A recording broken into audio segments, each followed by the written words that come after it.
نأخذ بعض الاتصالات. معنا الأخ أسامة من السعودية. تفضلوا أخ أسامة. السلام عليكم ورحمة الله وبركاته. عليكم السلام ورحمة الله.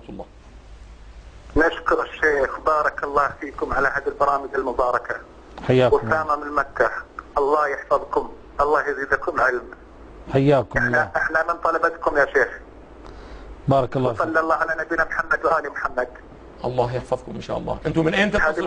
الله يحفظك. الأخ السلام عليكم. عليكم السلام ورحمة الله. يتصل من مكة المكرمة. من حياكم مكة. الله. نعم. كان بودي أنه يكون معنا مع الخط نسأله بعض الأسئلة. نعم الظاهر انقطع الاتصال. شكرا للأخ الكريم شكرا أسامة. لهذه المداخلة نعم. الكريمة، وسلمون على إخوانكم وأعزائكم، ولا تنسونا من الدعاء كما إن شاء الله لا أنساكم من الدعاء إن شاء الله. إن شاء الله. معنا الأخ نبيل من الجزائر. بعيد عن الوضع العلمي. الأخ من السعودية أسامة. الأخ السلام عليكم ورحمة الله. عليكم السلام ورحمة الله وبركاته. الله وبركاته. نعتذر سيدنا عن جميع من يتصل من السعودية.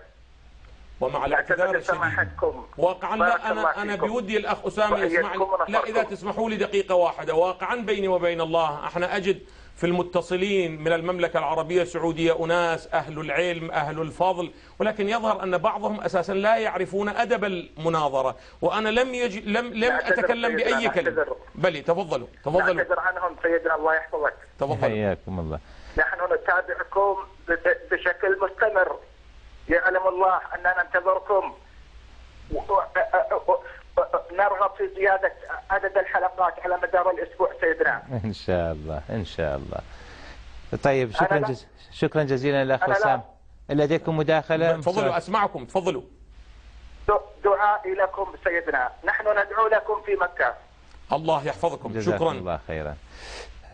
طيب الأخ، شكرا جزيلا للأخ أسامة من السعودية. الأخ